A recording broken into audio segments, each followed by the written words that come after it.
Les premiers desserts glacés se rapprochant de la crème glacée remontent à l'Antiquité, où des mélanges de neige ou de glace, de lait, de miel et parfois de fruits étaient préparés pour obtenir des desserts rafraîchissants. La crème glacée moderne a émergé au XVIIe siècle en Europe avec l'ajout de crème, de lait, de sucre et d'arômes naturels. Puis elle est devenue populaire au XVIIIe siècle auprès de l'aristocratie. Elle est ensuite entrée dans l'ère de l'industrialisation au XIXe siècle avec l'invention de la machine à crème glacée manuelle par Madame Nancy Johnson en 1843, permettant une production plus rapide et une distribution à grande échelle, rendant la crème glacée accessible au grand public. Puis parlons de l'une de nos marques bien-aimées et qui s'est démarquée en 1961 aux États-Unis par son désir d'offrir un produit plus naturel. Il s'agit d'Haagen-Dazs. La marque a été créée dans le but de produire une crème glacée de haute qualité avec des ingrédients naturels et sans conservateurs artificiels. Et fait intéressant, le nom Haagen-Dazs a été inventé par les fondateurs pour évoquer une image européenne, bien qu'il n'ait pas de signification particulière en danois ou en toute autre langue.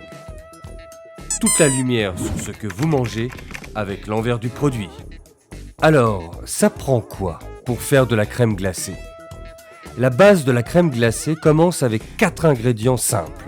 De la crème, du lait, des œufs et du sucre, comme c'est le cas chez Haagen-Dazs. De plus, ils ajoutent à cela que les meilleurs éléments pour donner vie à chaque saveur de manière distincte et ils n'utilisent jamais de colorant ni d'arômes artificiels dans leur crème glacée. La crème glacée peut aussi contenir des étages de saveurs, des morceaux de biscuits et même des fruits. Prenons comme exemple les barres de crème glacée mangue et framboise de Haagen-Dazs. Elles contiennent de la crème, du sucre, de la purée de mangue, du lait écrémé concentré, de la sauce aux framboises qui est constituée de purée de framboise, de sucre, d'eau, de jus de citron concentré, de pectine et d'arômes naturels.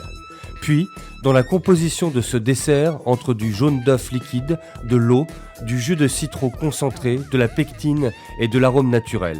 Pour ce qui est de l'enrobage, il contient du chocolat au lait Haagen-Dazs qui est lui-même fait de sucre, de lait entier en poudre, de chocolat non sucré, de beurre de cacao, de lécithine de soja et d'extrait de vanille. De plus, l'enrobage contient aussi de l'huile de noix de coco, de l'huile de soja et il peut contenir des traces d'arachide et de noix. Alors, vous vous demandez sûrement comment ces délicieux produits à base de crème glacée peuvent-ils bien être fabriqués. Tout d'abord, il nous faut les matières premières. Et bien que des versions sans produits laitiers existent, la plupart du temps, il nous faudra du lait de vache.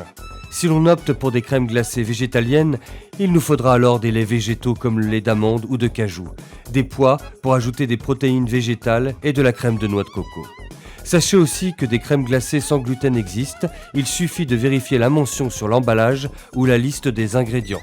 Maintenant, concentrons-nous sur le procédé typique de crème glacée à base de lait de vache. Comme mentionné chez Haagen-Dazs, en France, on parle souvent de crème glacée lorsque celle-ci contient 17 ou 18% de crème. Sinon, on emploie le mot glace. Puis, au Canada francophone, ce qui est répandu est d'employer le mot crème glacée, de façon générale. Donc, pour avoir ce lait et cette crème, les usines de fabrication de crème glacée s'installent souvent tout près des fermes, ce qui est pratique également pour obtenir les jaunes d'œufs nécessaires à la fabrication de la crème glacée.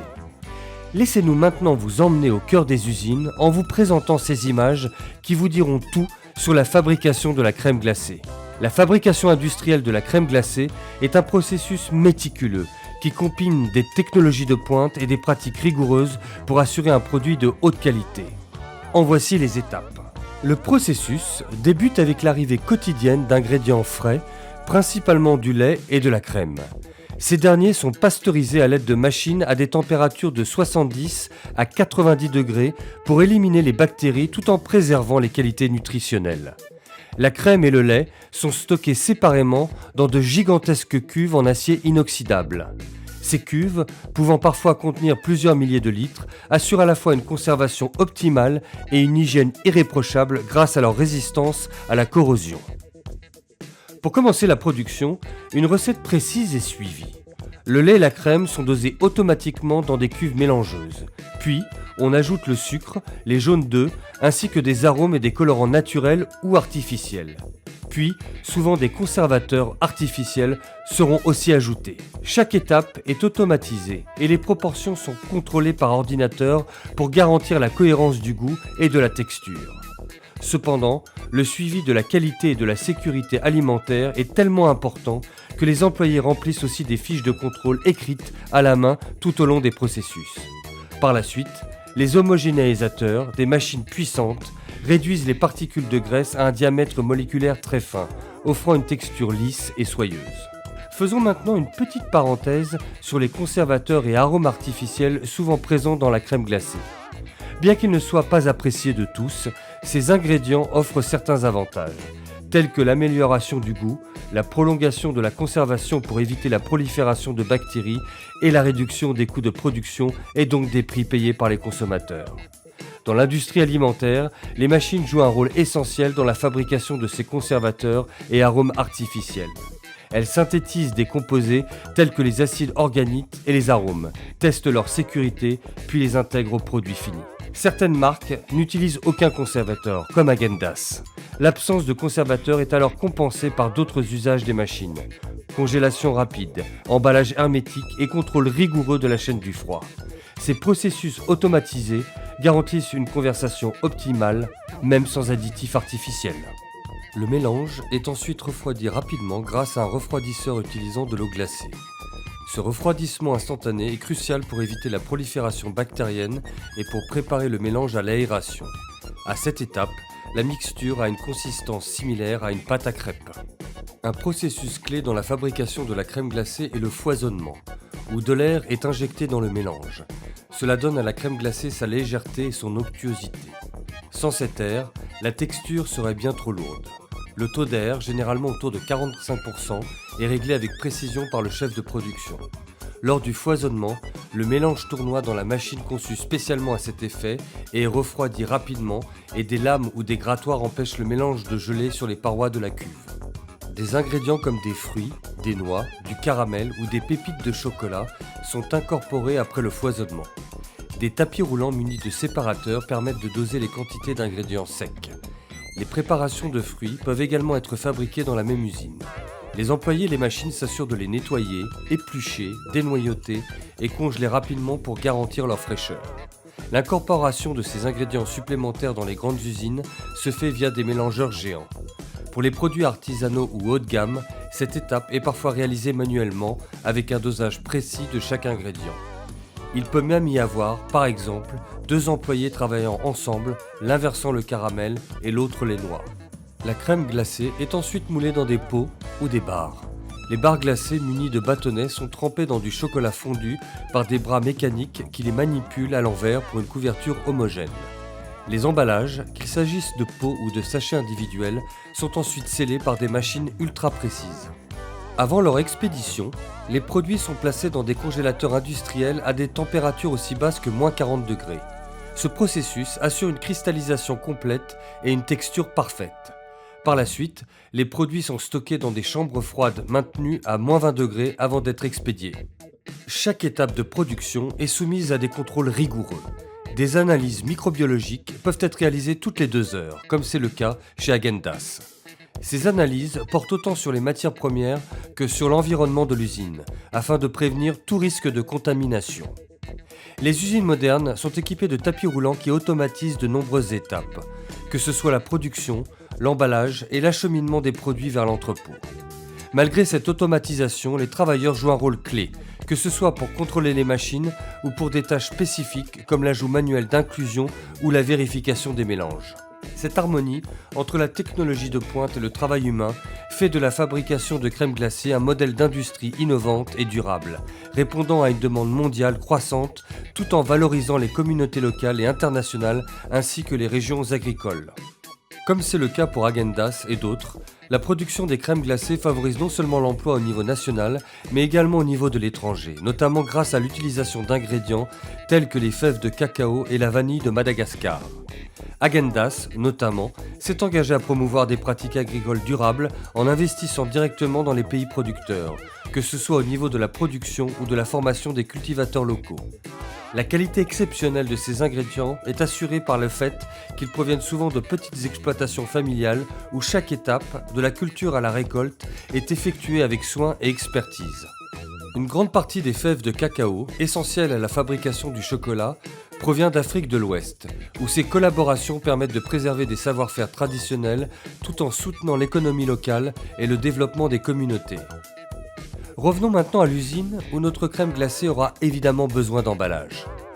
Celle-ci joue un rôle crucial dans la préservation de la qualité, la présentation attrayante et la commodité des produits. Leur fabrication est un processus complexe qui combine technologie, design et respect des normes environnementales. Les emballages de crème glacée doivent résister aux températures extrêmes et empêcher l'humidité et l'air d'altérer la qualité. Les matériaux courants incluent le carton laminé, qui est léger et efficace contre l'humidité, souvent recouvert de plastique ou de cire. Le plastique, qui est utilisé pour les couvercles et contenants. L'aluminium, qui protège contre les variations de température. Puis, les crèmes glacées sont conditionnées par les usines de différentes manières, soit en pot et en bac, pour un usage domestique ou commercial, en barres et bâtonnets, qui seront emballés individuellement pour garantir une protection optimale, en cônes et enveloppés dans des emballages en plastique ou en aluminium pour préserver leur croquant. Les machines sont aussi essentielles pour personnaliser et imprimer les emballages. Des imprimantes utilisant l'offset ou la flexographie appliquent des designs et des informations sur les emballages, tandis que des ordinateurs permettent de créer des designs uniques et attrayants pour les marques. Depuis quelques années, nous avons aussi assisté à quelques innovations technologiques écologiques concernant les emballages. On utilise désormais parfois les bioplastiques qui sont fabriqués à partir de matériaux biodégradables comme l'amidon de maïs. Ils remplacent progressivement les plastiques traditionnels. On a également le carton recyclable qui élimine une part d'emballage fait en plastique. Puis, on opte de plus en plus pour la réduction du suremballage, l'idée étant d'utiliser seulement l'emballage qui est vraiment nécessaire. Finalement, les fabricants doivent relever des défis tels que le coût des matériaux écologiques et les réglementations strictes sur les emballages alimentaires. De notre côté, un petit choix environnemental et délicieux est bien le cornet. Ce contenant entièrement biodégradable existe en une multitude de variantes, comme les cornets gaufrés ou ceux bordés de bonbons. Leur fabrication est tout un art. Des machines performantes, dotées de moules précis, assurent une forme régulière et une cuisson parfaite. Certaines machines sont dotées de moules en forme de cône qui cuisent la pâte directement, tandis que d'autres usines choisissent des machines qui étalent la pâte à cornet sur des plaques de cuisson, présentant souvent des motifs gaufrés selon les besoins. Ensuite, des tapis roulants acheminent les disques de pâte cuite vers une machine spéciale qui leur donne leur forme conique emblématique. Chaque cornet est manipulé avec soin tout au long de la chaîne de production, minimisant les risques de casse tout en garantissant une qualité irréprochable. Alors qu'attendez-vous ? Ouvrez votre congélateur, servez-vous une délicieuse boule de crème glacée et savourez ce moment tout en attendant la prochaine vidéo de l'envers du produit. À très bientôt pour découvrir ensemble les secrets d'un autre incontournable de notre quotidien.